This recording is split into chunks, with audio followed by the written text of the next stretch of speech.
Наша республика – это край 100 тысяч вышивок и песен. Сохранение традиций и национальной культуры было и остается одной из главных задач. Поэтому в школах города Чебоксары запущен проект «Мой край, моя Чувашия», посвященный празднованию столетия чувашской автономии. В рамках этого проекта в общеобразовательных учреждениях проходят тематические конкурсы, классные часы, организуются концерты, проводятся научно-практические конференции. Во многом лучше понять народную культуру ребятам помогает посещение музеев. Музей столичной общеобразовательной школы номер 60 насчитывается более 1000 подлинных предметов старины. Здесь собран достаточно богатый этнографический материал, составляющий основной фонд музея. Очень важное место в образовательном процессе занимают уроки встречи и уроки экскурсии. Обязательно изучается у нас и чувашский язык, чувашская литература.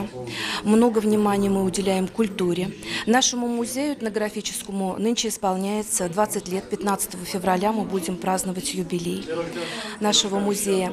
Экспозиции здесь представлены. Дети наши с удовольствием посещают музей. И кроме того, к нам еще из близлежащих детских садиков приходят, из школ. Наша руководитель музея Людмила Аркадьевна Федотова с удовольствием встречает.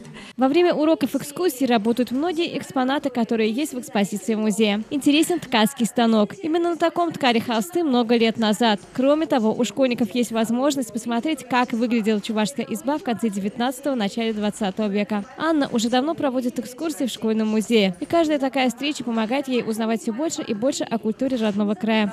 Мне предложила моя учительница по культуре родного края Людмила Аркадьевна. И меня это очень заинтересовало, и я согласилась.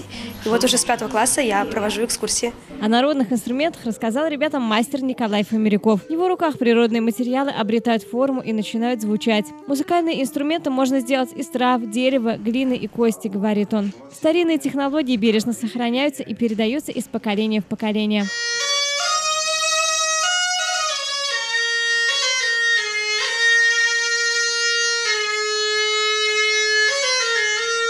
В старину как? Передавали из поколения в поколение. Ну, и сейчас только этот единственный метод. Ну и кроме того, книги можно писать, да?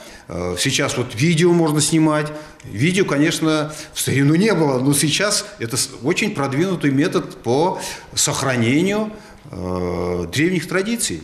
Кроме того, ребята познакомились с чувашским костюмом и национальной вышивкой. Так что каждая экскурсия открывает школьникам все богатство и своеобразие культуры нашей республики. Елена Яковлева, Степан Гурьянов. Жизнь столицы.